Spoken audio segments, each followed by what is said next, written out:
Hello and welcome to Soundscape Vietnam, a podcast highlighting the music makers and influencers in Vietnam from the north to the south.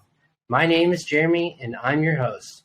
Joining me today is my friend and former colleague, local musician Benjamin Resnick-Day.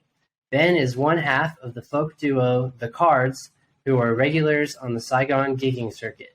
Ben, welcome to the show. How are you? I'm all right. Thanks, Jeremy. Getting through the crazy times? Yeah, getting through all right. The guitar helps. Okay. Yeah. Good stuff. Yeah, that's a good place to start. Talking about your background. So, where are you from originally? I'm originally from Pittsburgh, Pennsylvania, United States. I grew up there and went to college in Michigan.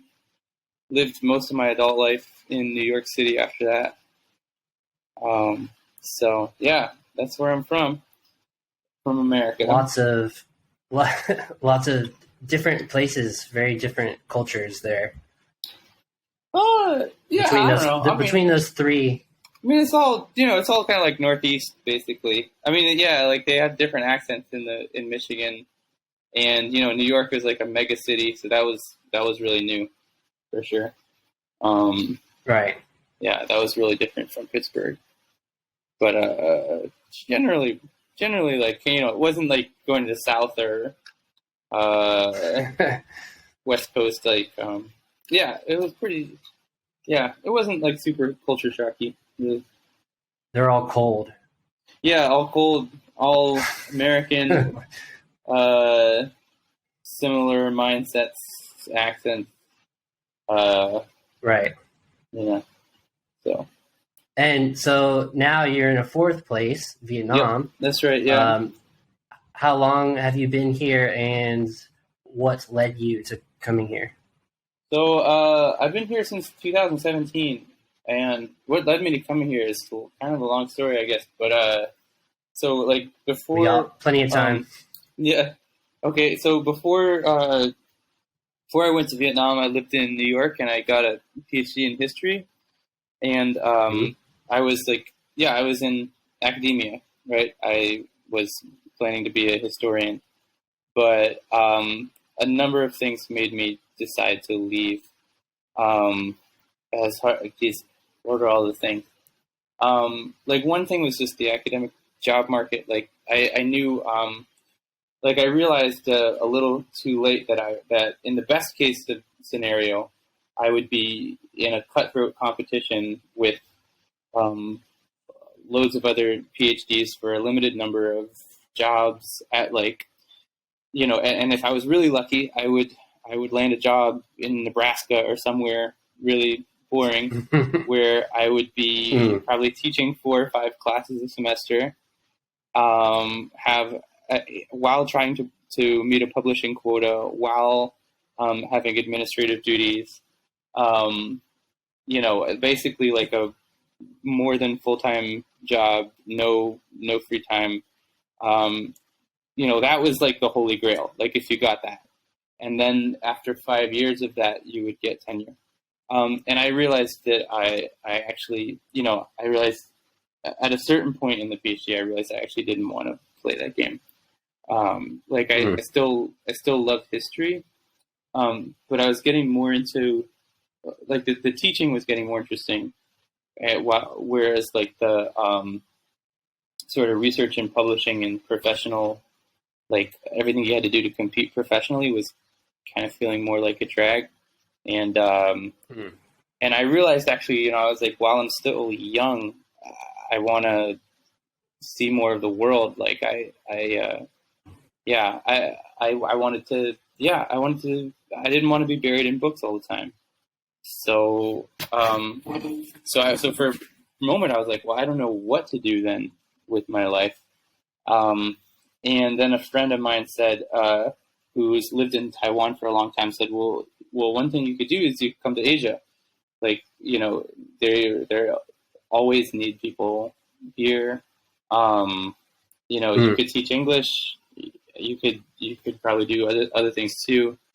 And he's like, life is way easier out here. It's cheaper. People are friendlier, and you could see more of the world. So I went to visit him there, worked on a farm for a little while in Taiwan, traveled the region a little bit. And I really liked Vietnam. Like, Vietnam was the place where I kind of felt like I found my feet, and people were like really friendly, without being too friendly or passive. Like, there was still a lot of energy in the culture as well. Like, people were friendly, but not pushovers, and I liked that. Right. But yeah, they gave you the benefit of the doubt. The food was great. The weather was great. And an interesting, fascinating history here. And so, like, I was like, yeah, I think I actually want to hang out in Vietnam for a while. And so I got a CELTA, and I got a job in Vietnam, and I've been here ever since. So it's 4 years now. It's fun. It's funny. I think a lot of people, including myself and you, say that I'm going to hang out a little bit, or I'm going to see where it goes after a year or 6 months or whatever, and then they end up here for several years or even much longer. Yeah. No, yeah, you get sucked in with the lifestyle. It gets right. And for me, like, music was a huge part of that. Like, I think if it hadn't been for music, I'm not sure I would have actually stayed for as long as I did. But after during my first year here, I started gigging a little bit. Wasn't like bringing in much money at all, but it was just really fun. Like, I was trying a lot of things my first year, because I had a lot of free time, which I was not accustomed to as a PhD student. So I was just like exploring all the, I had like this vibrant social life. Like, I was trying, like, I was doing capoeira and, Spanish language group and just all kinds of extra activities. But then I actually started getting gigs with music, just a little bit at first. And then the next year I got enough, like, my friend and I got enough gigs that we could, that I could go down to just part-time teaching English. And so I got to a point where I was able to do, like, kind of part-time ESL during the week, and then have a few gigs on the weekends. And yeah, I really started liking that lifestyle in a lot of ways. And I stuck with that for a couple of years, even through the pandemic, until this time. Unfortunately, now I think that might be months, done. Yeah, I think that lifestyle might now be over for good. Unfortunately, I don't know. I'm not sure that'll ever come back. But we'll see. I hope that's not true. I hope it's not true too. I really hope it's not true. But you answered one of my questions, because I was going to ask you if you wanted to be a gigging, performing musician regularly here from the beginning, or if that's something that you just picked up. Something it sounds like it kind of was something that you wanted to try, and then it grew organically. Yeah. From sort of a whim, you could say. Yeah, I mean, I'd always like loved music, but I never, like, it had never imagined that I would be able to make a living doing it, because I grew up around people who were more talented, basically, I guess. Like, even within my own family, I come from a really musical family. My father is a talented jazz musician. My mother is a talented classical musician. My brother. Oh, wow. My brother. I mean, they're not professionals. I mean, my dad's gigged on and off, but and my brother is kind of I would even say he might be a musical prodigy, even though he's, like, really reclusive and would never perform for anybody. And I went to a high school where there was just loads of really talented musicians, because I went to a creative and performing arts high school. So to me, like in front of them, like, the idea that I would ever make a living as a musician just seemed like that would have seemed really arrogant, I think, so I just never thought that I would, I didn't think that was, like, an option. And then I lived in New York, pursuing a different profession. So but yeah, when I got here, I was like, I had loads of time to play, to practice, play with other people, and it started out just as like it's sort of a hobby, but then it became professional, semi-professional, I guess. But I got enough practice that I got loads better, gotten way better in the past few years. And gigging a few times a week and rehearsing a few times a week will do that. So you'd never been a gigging musician in America? Not at all. You mentioned that you went to performing in high school, so I assume that you performed in some capacity when you were younger.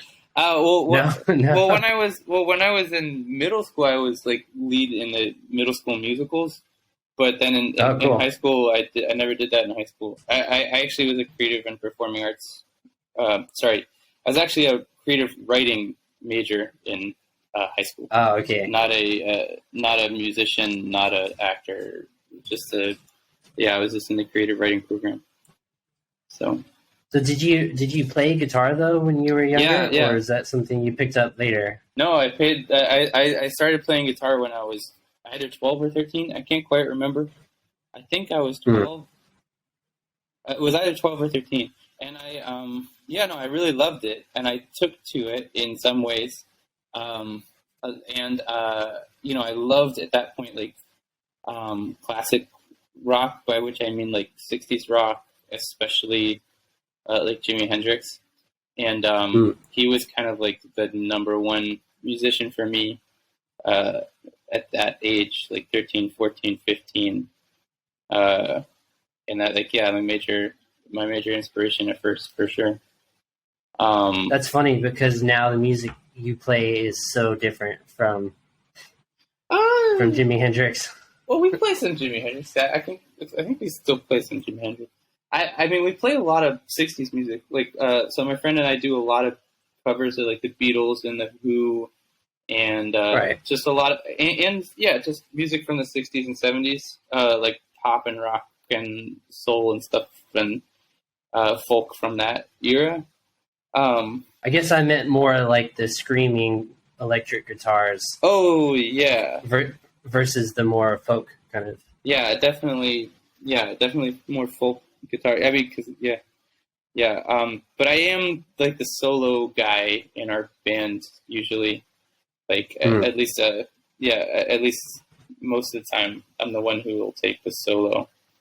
So, sorry, I keep taking up my glasses because they're actually quite scratched up, and because of lockdown, I can't get them replaced, which is a huge that's okay. pain in the ass when I'm trying to teach all day, staring at a computer. So I'm just trying to give myself some relief from that.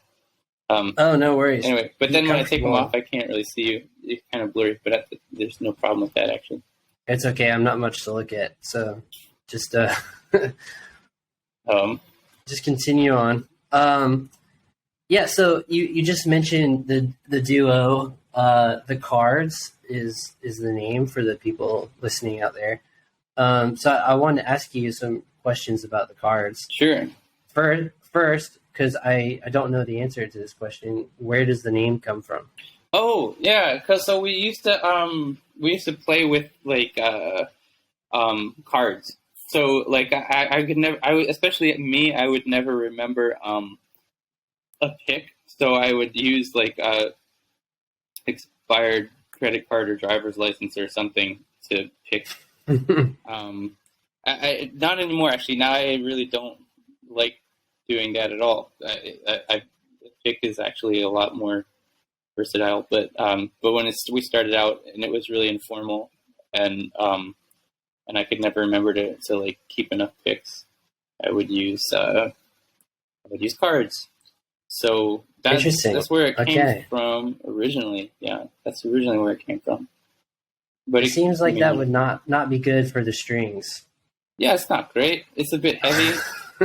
But yeah, yeah, and it could also mean, it can mean whatever you want. Once a name gets established, it can take on whatever meanings get attached to it. So sure, it could be playing cards, but I assumed it was something related to playing cards. So Yeah, that's a cool little backstory that it's from you using credit cards or whatever to yeah, play. I don't think I could do that because I use a really thin pick. oh yeah, Because I'm mostly strumming because I play rhythm for my band. So right.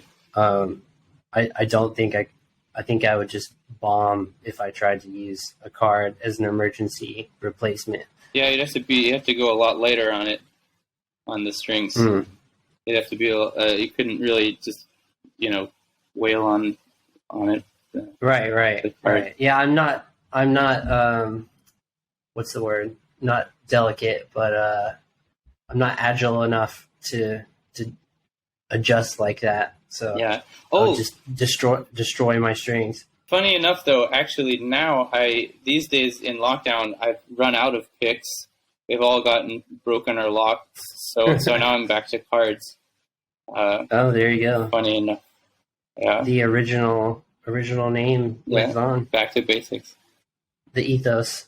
So how did you guys meet? It's you and Yeah. Me and Adam Reese. Adam, right? Yeah, yeah. Me and Adam Reese. So I was how did I? So yeah. So like I remember one day I got back at the end of a long weekend at Language Center, and I was like so tired that like I think I dropped my keys inside the gate as I was trying to unlock the lock to my house. Mm.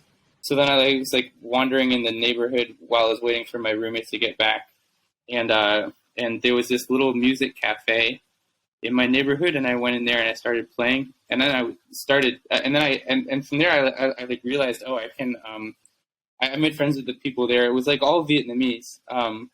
It's not there anymore. It used to be in an alley in Dachau in District 1. Mm. I can't remember what it's called. It was like something. They had a piano. The guy's name was Dane. Anyway, so I would start playing there, and then I started playing at La Fenêtre Soleil. Back when that was they had these open mic nights, and Yeah, I remember there. yeah. So I was singing like sea shanties at open mic night, and Adam came up to me afterwards and he said he thought that we could probably do some pretty nice harmonies with the kind of sea shanty folk stuff. Mm. And yeah, so then I like went to have some jams with him, and it turned out that yeah, we actually played really well together, and our voices complemented each other really well, and we both have a kind of instinct for harmonizing. So and we liked a lot of the same kinds of music, so it ended up really clicking.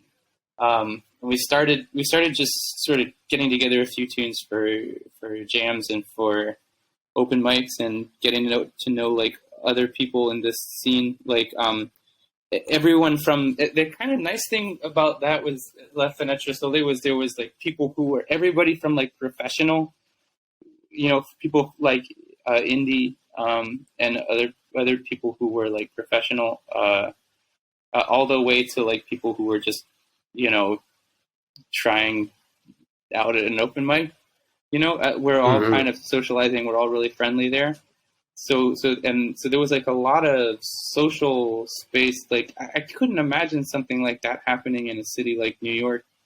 Maybe it would. I don't know. But yeah. So I got a lot of chance to like practice performing, to practice with each other, and yeah. So that was how it started, and then from there, maybe like 6 months later, I got a gig. I got a weekly gig at a place on Bui Vien, just playing at an open mic. The owner was like, wanted me to do a weekly gig, and I brought Adam on for that. And then that became our real training ground. Like we ended up doing 2 nights a week there, 3 hours each night. Wow. That's a lot of every week. time. Yeah, every week, and that lasted. That was like 6 months. The place was called The Crib. And the owner's name was Alistair. It's well gone. Like it's long gone now. I don't remember But, that one. yeah. I don't even remember that name. Another place we played was at a hostel near there, where the owner might have gotten murdered. And then that's gone too. Full Moon Hostel, yeah. So yeah. I mean, it was like these 3 hours a night, 2 nights a week. The pay was really not very great, but it was an experience, and we dealt with these like Bolivian crowds, and I can imagine for anyone who's listening out there who's not familiar with Saigon, Boiving is a street that is well known for debauchery among not just local people but also backpackers and tourists. Probably especially backpackers and tourists. Well, so it's an interesting place where to find a folk duo because it's mostly like banging, super loud EDM trap kind of music pouring out onto the streets. Yeah, and that was the thing was that so actually I think it was the first 2 or 3 months were pretty nice because we were kind of insulated from that. But then there was a banging EDM place that opened up right next door, and it got really hard to try to play because we were competing with that. And that was really, I think, the death knell of that place. Like they couldn't really have live music when they had the banging EDM like that was louder from right next door.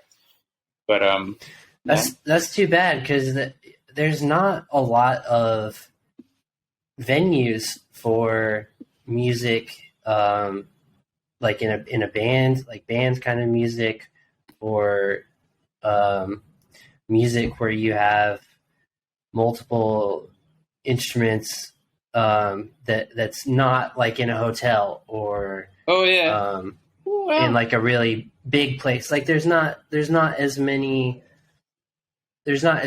small venues that can comfortably fit like a small band. Yeah, I don't know. I mean, like I guess we ended up getting lucky. We just like because we were in it for long enough that we ended up getting a couple regular gigs later on.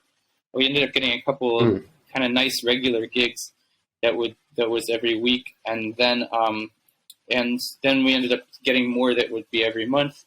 So we ended up having like a fair amount of restaurants and bars where we would play. We ended up being able to have a pretty full schedule, especially so there was a place. So the first place that was like a really good weekly gig was at O'Brien's Irish pub in District 1, which, and I don't know if they're going to survive the pandemic. To be honest, like it was all tourists in there for the most part. And that was our first like well-paying weekly gig that it was because of that I was able to go down to part-time really with the ESL. And it was like an intimate bar space, just the two of us. That was where we really got into our Irish repertoire there. We ended up becoming like kind of half an Irish band basically. Like being really Irish ended up being a huge part of what we did.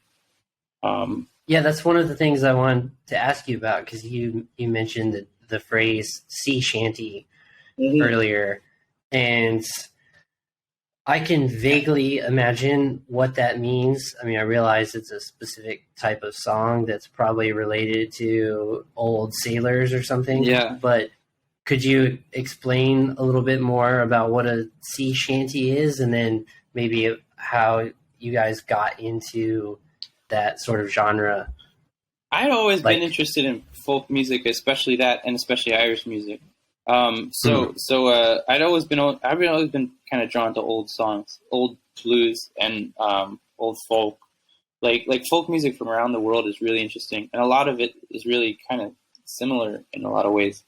I mean, some of the different regions have, obviously distinctions, but like, so yeah, like sea shanties.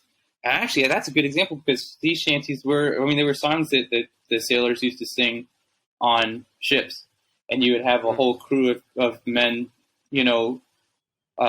singing really heartily and harmonizing while they, to keep time while they were doing work. And a lot of the songs sound really Irish, like, because there was a huge Irish influence. But actually, apparently, there was also a huge. I was watching a video about this recently, and I learned that there was actually also a huge African and African American influence on sea shanties, also, which I hadn't expected, but which makes a lot of sense. They're similar to like prison work songs or plantation work songs as well. Like they crossed the different, in that whole like. A whole like colonial and then like transatlantic world that emerged in the last hundreds of years, where all these all these traditions came into contact. Anyway, so I'd always been into sea shanties, and they do sound really Irish. They're really related to Irish. Like, I don't know, like if you can think of like the really good example everyone would know would be Drunken Sailor. What shall we do with Drunken Sailor? That song. That's probably. I'm not sure. Not sure. Like, what shall we do with a Drunken Sailor? You know that one? I don't. Okay, never mind. No, the only like song related to that, and I don't even know if it is related to that, would be like, 51 bottles of beer on the wall. That's a sea shanty. Yeah. But that's probably not. Yeah, that's not a sea shanty. Yeah. Okay. Yeah. Well, anyway, they're good songs to harmonize on, and they're good pub songs. They end up being really good pub songs. Yeah. We ended up closing a set, kind of habitually closing a set with a sea shanty that we would just do a cappella, and it was usually, it was a good way to close things. It was really good for the pub environment. Oh man, I really missed that. Like, it was like intimate, like a room of like 20 people at the most. Where a lot of them had been, a lot of people who were just passing through, and ended up having a really intimate night with the audience. I mean, sometimes it would be dead, sometimes it would be boring, sometimes you wouldn't connect, but there would be many, many weeks where you really would connect. It was really on and off. But like, there would be, a lot of weeks where you would just have a smashing good night and a lot of fun with the audience.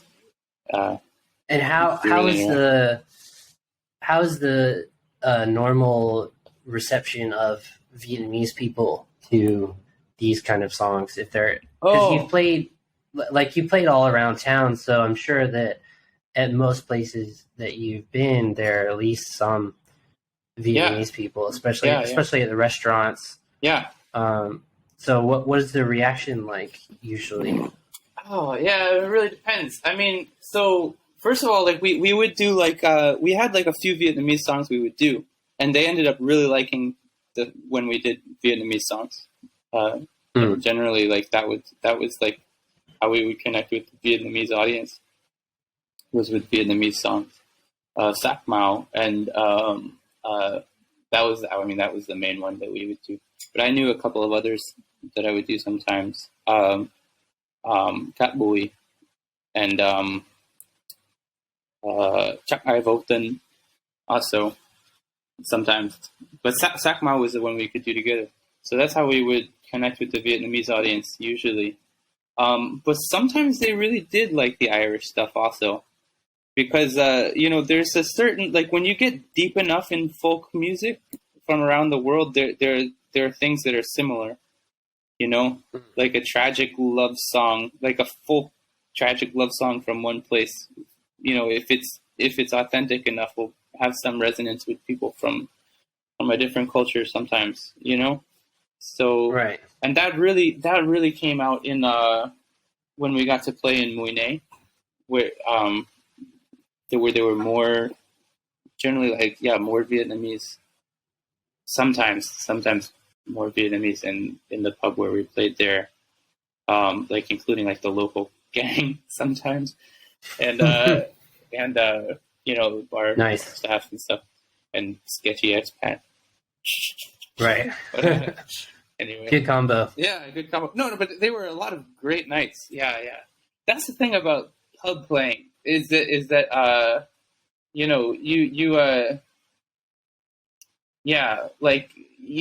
if you, as a performer, sometimes you can be at the center of like as the pub owner said, every night's like a different off-Broadway show, and especially in like a tourist town in Southeast Asia or something, you can get like such a weird mix of people that ends up gelling over booze and music.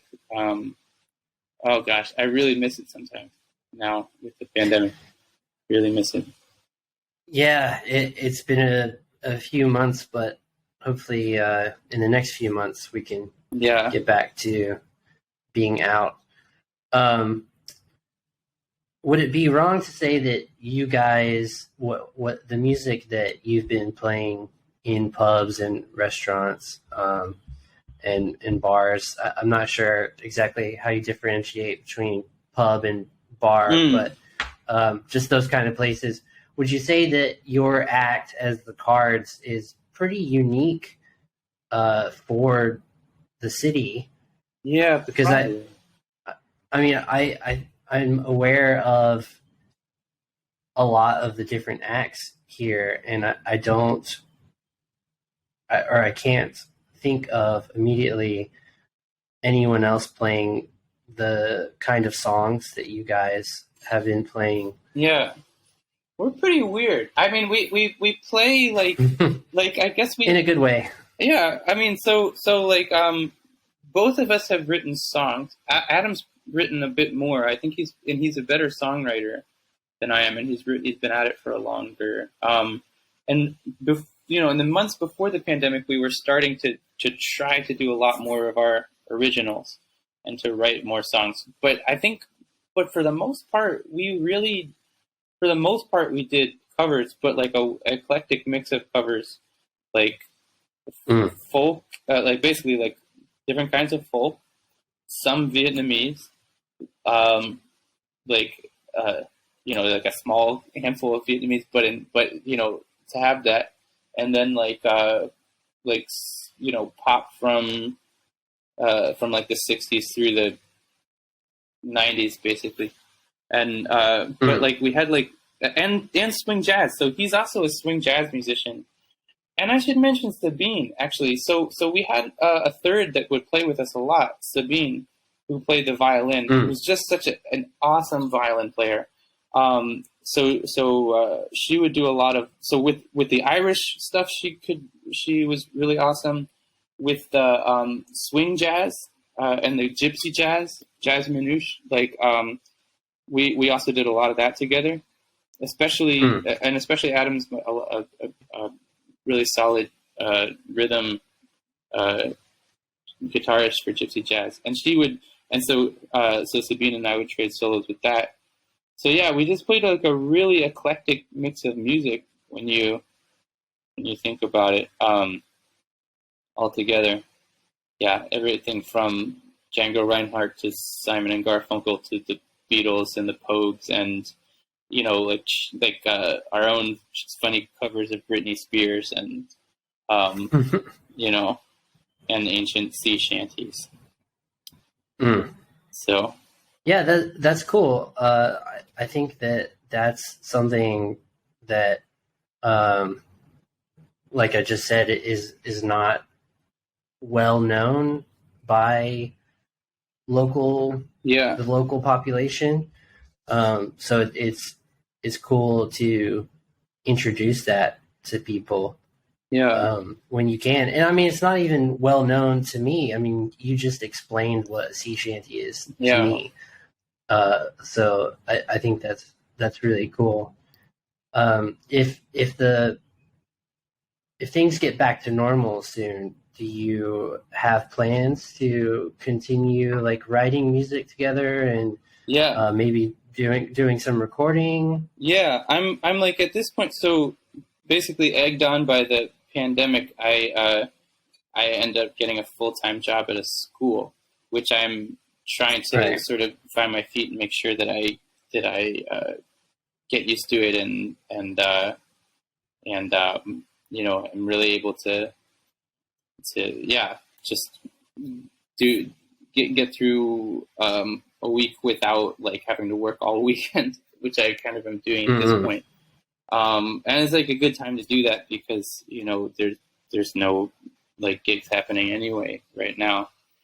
But like hopefully in a few months I can get that really well under control. And I don't imagine we'll go back to the 3 or 4 gigs a weekend that we used to have, but I'm sure we'll be doing one a weekend at least, and continuing to write songs and play together. And then the big thing, like hopefully then by the time the holidays come around, we can if things are back to normal, we can go back to Moyne and play in the Irish bar there. I'm sure they'd love to. I'm sure they'd love to have us back at Mooney's. Oh yeah. That would be that would be really special. But that's the shirt you're wearing, right? Oh yeah. Indeed. There you go. Yeah. So if you're in Moyne, check out Mooney's. Yeah. When things are open again. Yeah, hopefully it'll be back. It would be back. Yeah. So you just mentioned songwriting, and that brings me into kind of the last topic I want to talk about today, because as a songwriter myself, I'm always interested in how other people do the songwriting process, and I'm also just interested in how people do things creatively, because I think there's an infinite number of ways that people start and work on and then finish whatever they do creatively. So when you write a new original song, is there a particular way that you start, or does that change? I'm still trying to figure that out because I've not written a whole lot of original songs. Maybe 5. Or it's hard to, well, I'm not exactly sure. Yeah, I've not written a whole lot of original songs.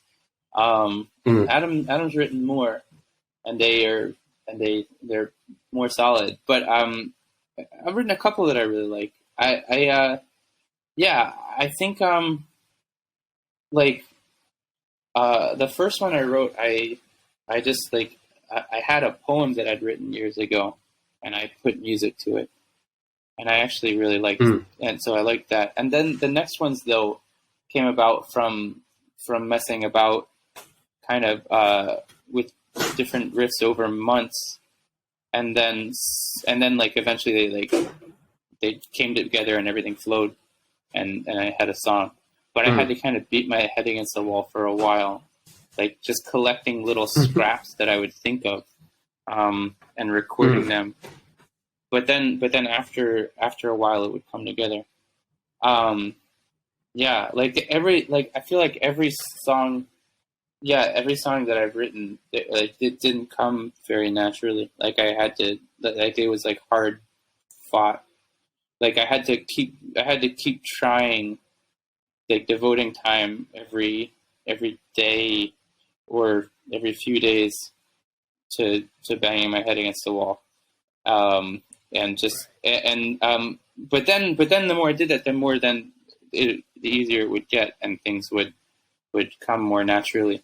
In quarantine, I wrote a couple of songs that came more naturally, and then I got busy with a new job and stuff.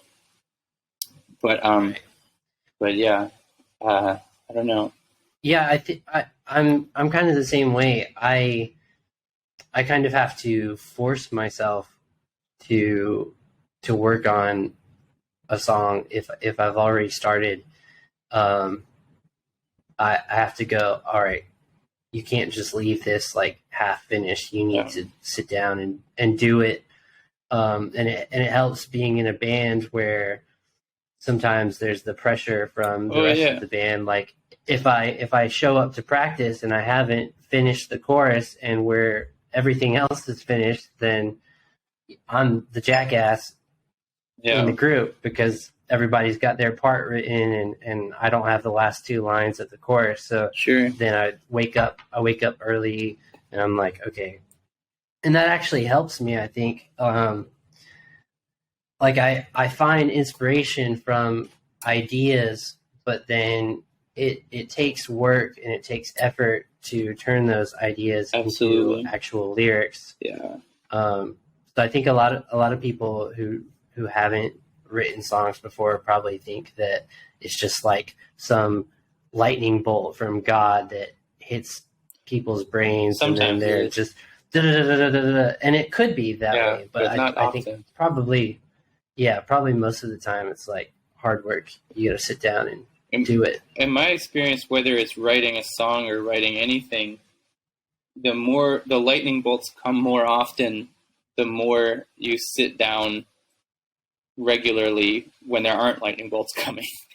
You know what I mean? Right. So the inspirations the sort of more spontaneous inspirations will come more often the more you return to the workbench, whether you're feeling like it or not.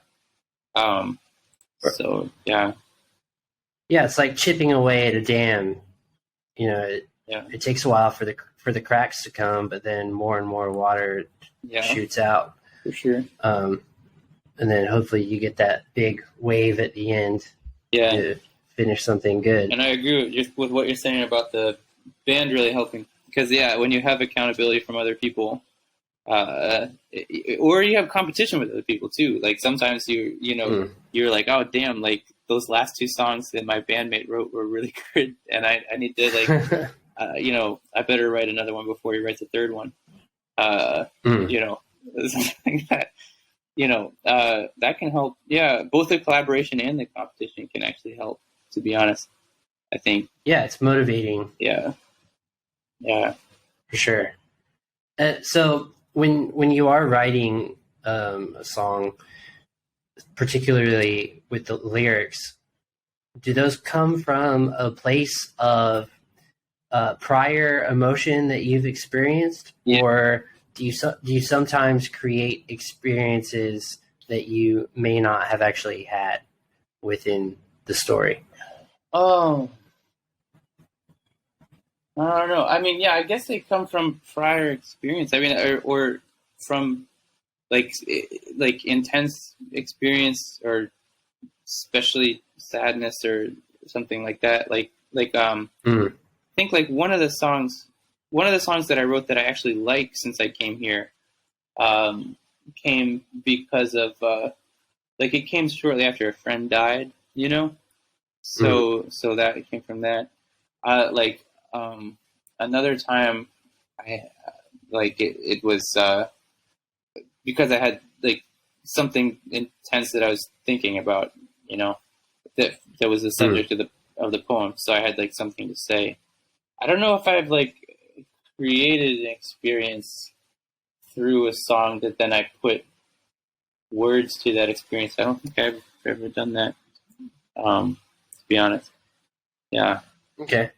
Yeah, I was just wondering because I've read about how some famous songs were written, and the artist would say, "Well, I just kind of made it up. It wasn't something that I actually did or had happen in my life." And I always find it interesting when people are able to do that, because like writing a story. Personally, for me, and then I mean I think it would be easier for me to write like a fictional short story than a completely fictional song. Yeah, I know what you mean.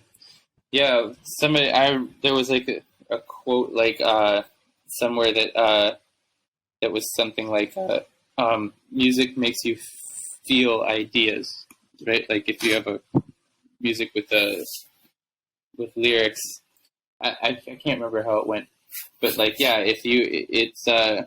it's pretty difficult to feel something deeply if you're not personally connected to it, right? Like, I would think. Right. So, yeah. Right. Yeah, like the show Rap Viet? Yes, I do know the show Rap Viet. Okay, so I just randomly watched a few episodes of the first season. I didn't watch the whole thing, but on this one episode I watched, this kind of emo guy did like this really intense rap about his father like abusing and abandoning him. And then afterwards they asked, and it was really great, it was awesome. And then they asked him afterwards, like, oh, where did your inspiration come from? Like, is this a true story?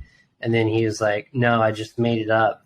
Yeah. And everybody was so shocked because it was so good, and his performance was so into it.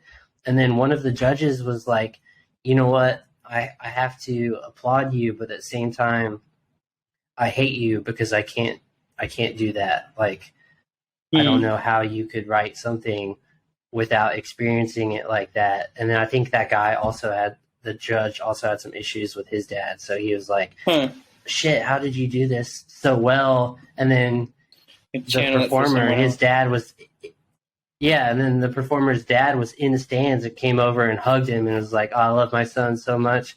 And it's like, wow, this complete, so weird. It's like he just decided to write something with the complete opposite of his life experience, with his own experience.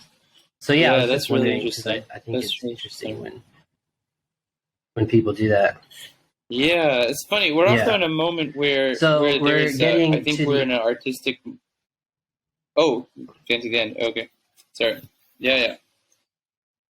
Oh no, go ahead. Sorry. Oh, I was also. Can you hear me? I was also saying. I think we're like in a moment artistically, and I can hear you. Yeah, I think we're in a like moment artistically and politically where appropriation is a big issue, right? And like so taking like writing a song from an experience that's not judged to be yours, right? Is a big like risk, and it's like potentially like can potentially be hurtful to people, right, as well, which is interesting. And maybe it's not in that case in Rap Viet, it's not so much, but yeah, I mean, I was just realizing that that's also an influence, maybe that climate is also maybe an influence on how I think of songwriting, and trying to imagine somebody's experience, or that I don't have. Now I was just realizing that's a factor.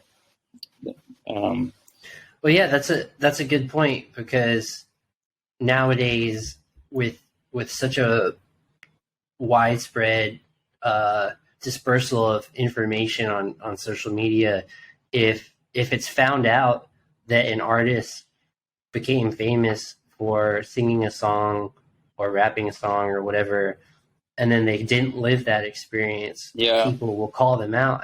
Absolutely, yeah, and say like, "Oh, you're a liar! Like, you didn't do that. You're not." Like, let's say a rapper is talking about being in a gang, but then they grew up in a 2-story house and their parents were both professors or something. Yeah, of course. Yeah. Yeah. Like it's weird, because I feel like there are a lot of famous people, and including musicians, who are inauthentic, but there's also this microscope on everyone, where it's more difficult for them to hide if they are inauthentic. Right. So I don't know. Maybe it's just because those media labels and companies are so powerful that they can like scrub out any kind of inconsistencies. Could happen, yeah. It's funny. It's also making me think about like I remember when I first started doing Irish music in particular, I was like really worried about authenticity, because like I've got some Irish ancestry, but I'm like, it's fucking American, and I was like, like really worried about it, actually, because like I didn't know if the politics of that would be the same. It's not the same as appropriating African American culture, right? But I was just like worried a little bit. And the first Irish guy that that saw me perform Irish music also was not encouraging. Like I learned later, just partly because he just fucking hates Irish music. Right. Which is kind of funny. but then after that we just got loads of just acceptance from Irish people.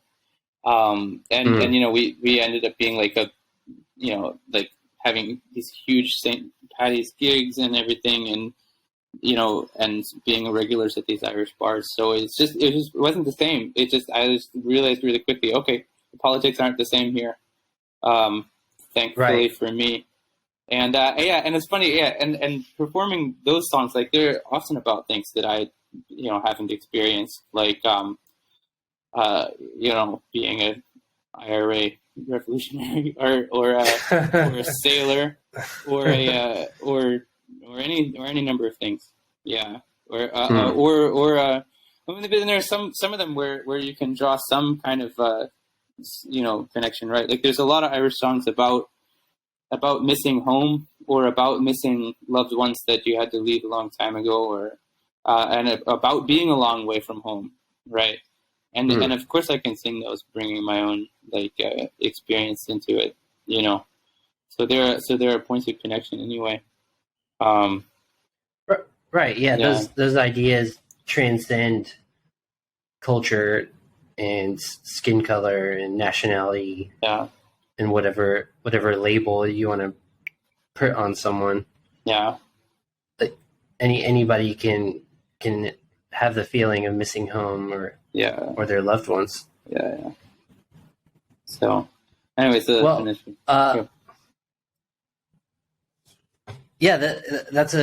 a good point. And I'm glad we talked about that, because that question was more simple in my mind than the answers you gave. So okay, that was a good end to the conversation. Cool.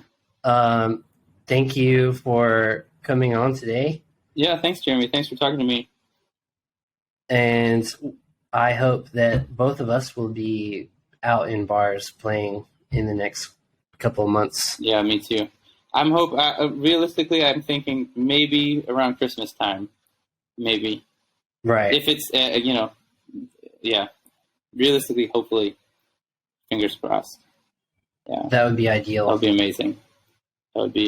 If we had New Year's Eve, that would be incredible. I'd be so grateful. That would be incredible. Here's to hoping. Yeah. Here's to hoping. All right. Well, thank you. I'll talk to you later. Thanks, man. Yeah. Have a good one. Yeah. Have a great weekend. Thanks, you too. Good luck, man. And signing off, this is episode 2, Soundscape Vietnam.